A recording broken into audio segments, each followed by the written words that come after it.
Yani İslam kurallarına, kaidelerine göre nasıl girmesi lazım camiye?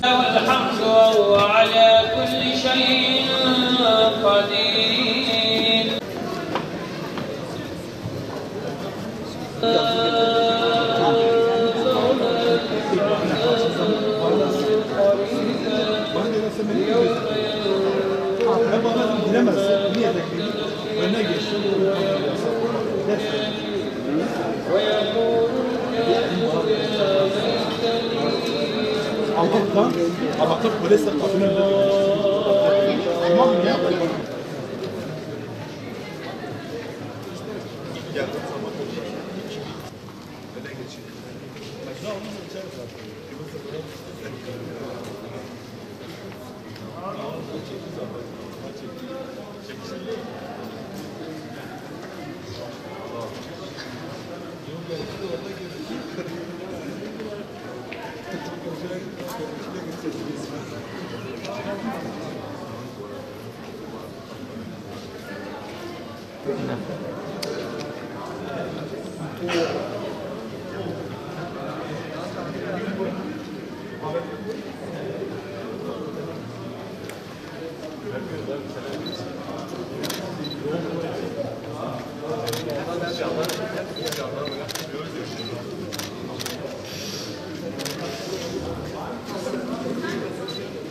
Kesinlikle zaten uygun değil, çünkü biz eğer her kim bu camiye geliyorsa illaki mesela bu caminin adaplarına uyması lazım.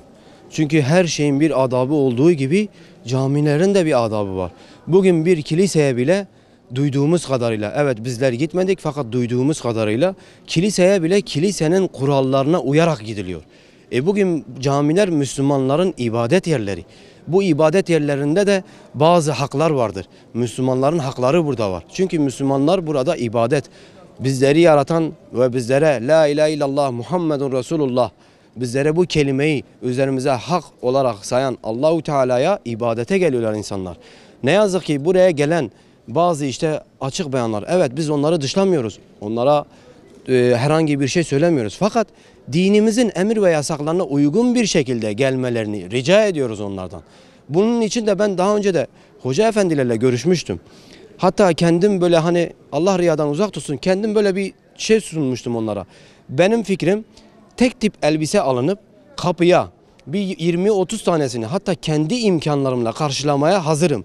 Şu anda bile yine bunu da duyuruyorum. Şu anda bile eğer böyle bir fikir olursa ben 20-30 tane kapıya bırakılıp gelen bütün bayanların sadece başını kapatıp tek bir etekle gelip içeriye girmesi değil, bütün komple vücut hatlarının kapanması lazım. Kesinlikle biz bu tür şeylere karşıyız.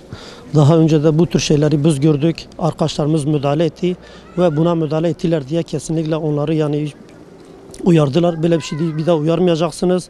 Bu arkadaşlarımız bundan dolayı çok kaldılar. Çok mahcup kaldılar. Yani söylediklerine dolayı pişman ettiler. Şu anda biz camiye geldiğimiz zaman diyoruz ki dünyayı elimizin tersine geri itiyoruz. Allah'ın huzurunda güzel bir şekilde ibadetimizi yapalım.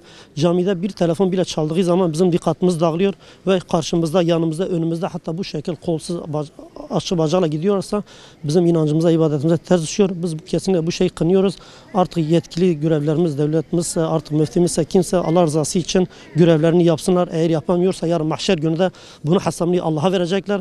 Biz de bir vatandaş olarak bunu dile getiriyoruz. Gereken neyse yapılmasını arz ediyoruz. Allah sizden razı olsun. Hani İslam kurallarına göre bir bayanın böyle açık bir şekilde caminin içine girmesi, hani İslam'ın da güzel bir şey değildir, yani doğru bir şey değildir. Hani özellikle buradaki hani imamların diyelim ya burada sorumlu olan görevlilerin hani buna bir çözüm bulması gerekiyor. Hani belki onlar bilinçli değiller ama onları bilinçlendirebiliriz yani onları. Mesela kapı önüne şeyler bırakılabilir. Adı nedir? Turnike bırakılabilir. Tabii şimdi buraya gelen insanlar hani diyelim ki namaz kılmak için geliyorlar. Şimdi namaz kılmak için gelen bir insan o vaziyeti, o bayanın o halini gördüğü vakit muhtemelen namaz üstünde o görüntü onun göz önüne gelecektir. Buna ne olacak? Onun o Allah'la olan irtibatını biraz daha zayıf tutacaktır. Yani harama meyledebilir yani. Hani bunun için bu şekil bayanların bu şekilde girmesi kesinlikle hani uygun değildir. Ama biz nasıl davranacağız onlara?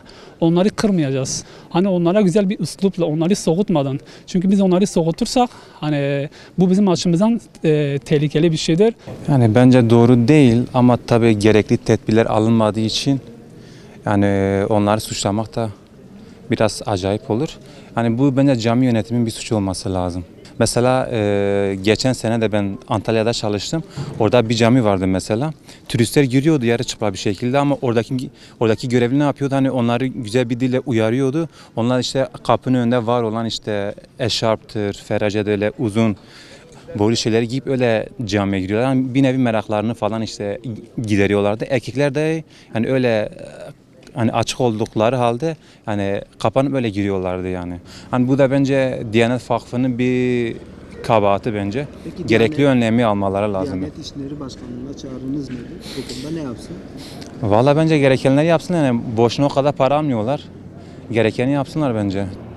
Çünkü hani haksızlık deseniz bizde, kul hakkı deseniz bizde, eşitsizlik deseniz bizde, her şey bizde maalesef mevcut. O yüzden yani cami konusunda bu tür tedbirlerin almaması bence gayet normal. Yani ben en azından bir görevlinin olması lazım yani o turistleri uyarmak maksatıyla. Tamamıyla bence ihmalsizlik yani başka da bir şey değil.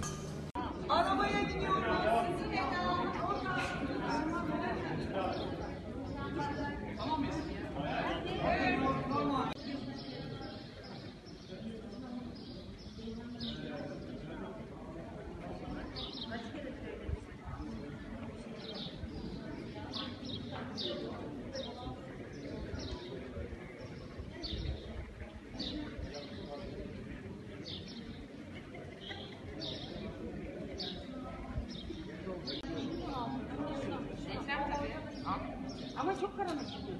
Evet, çünkü biraz daha gidin. Çok karanlık gidin güneşte. Hayır, oradan. Hayır, sen bak şimdi daha aydın.